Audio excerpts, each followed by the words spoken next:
Thank you for watching this week's episode of our Thirukkural series. We hope you found the first and the second chapter's verses and explanations insightful and inspiring. Welcome to the third chapter of Thirukkural, where we explore the glory of those who have relinquished. The first song in this chapter speaks about the greatness of those who have given up attachment. In today's materialistic world, we often measure success and happiness by what we own or accomplish. But Thirukkural reminds us that true greatness lies in giving up attachment to material possessions. By giving up attachment, one can attain inner peace and true freedom. They can focus on serving others and living a life of compassion, kindness, and generosity.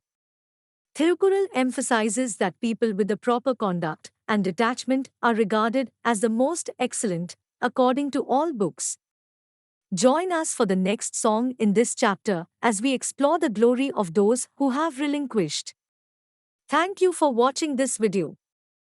Don't forget to hit the like button and subscribe to our channel for more Thirukkural insights.